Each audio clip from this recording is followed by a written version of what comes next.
There was interest all over the area in skiing during the 30s, the 40s, the 50s.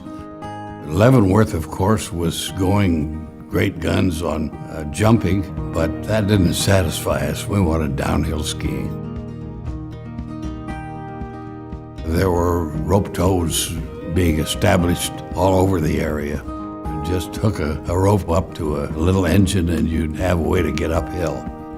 They were so fast, and they'd burn a hole in your jacket under your armpit because you were holding on so hard. And if you were a little kid, they actually lifted you off the snow, and it was like flying all the way to the top, and then you'd drop. I mean, it was awesome. It was the best ever. A big ski school was operated by the KPQ radio station and trained a lot of skiers during that period. That itself really opened up a whole new area for kids that kind of spread throughout the valley. I mean, suddenly winter was something that you looked forward to and enjoyed and loved. There was recognition in the general area that, we needed something bigger and closer than Stevens Pass.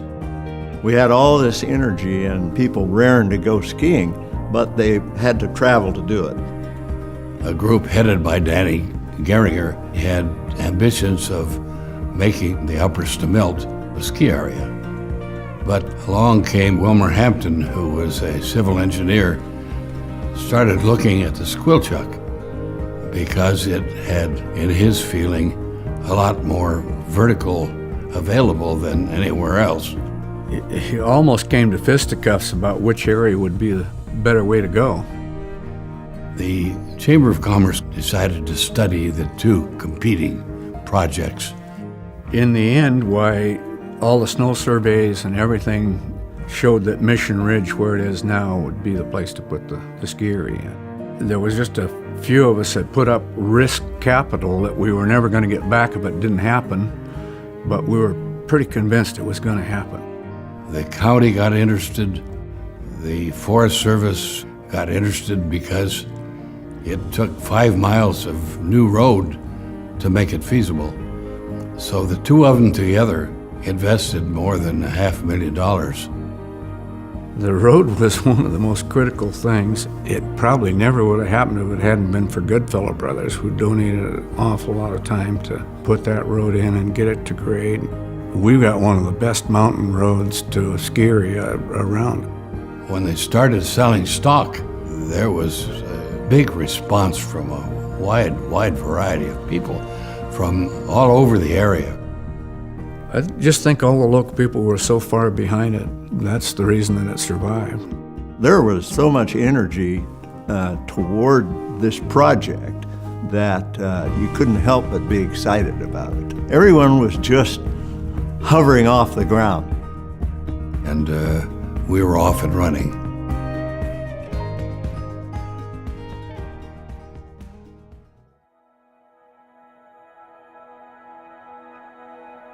The Hampton family grew up in the Squilchuck, and Wilmer and his brother Walt were enthusiastic supporters of the whole project. But Wilmer was the man that had put the time in to study the area so well that he knew what it would take. He just really lived the area. It was his plan.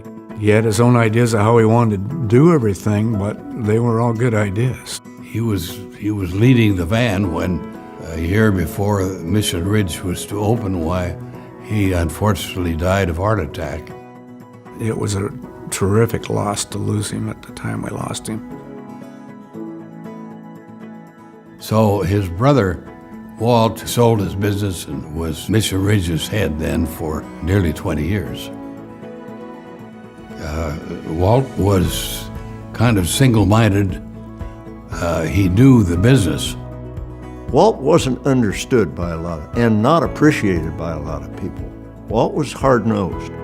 Financially, he made sure that that company wasn't going to go broke. He didn't hire a bunch of things that he didn't need to. He didn't spend a lot of money on advertising and was criticized a lot for doing that. But I really think that because of that, it survived.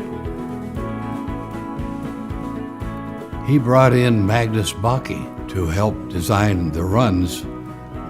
Magnus was a real talented, vital part of putting this whole thing together. Walt depended on Magnus for many things. Anything to do with the physical aspect of the mountain, Magnus was the guy. Magnus designed all the runs so that they were pretty protected in the trees and the snow wouldn't blow off of them. And he was very careful to leave natural terrain where he could leave it. And that's what makes it fun and exciting for skiers. First, they had a lot of trees to remove. Then they had to grade all the runs. They were all groomed and then seeded with grass. And then they had to figure out where all the towers were going to go for the lift. Of course, they had to string all the cable, and they were hurrying against winter to get everything done. The last pour on top was as late as the 27th of September. So the lodge was being built at the same time that the chairlifts were being put in place. There was so much excitement about finally getting their own ski area that everywhere we turned, there were welcome faces saying, "Oh boy, this is going to be great." Our first year was a disaster. We had all this energy and anticipation and people raring to go skiing, and no snow.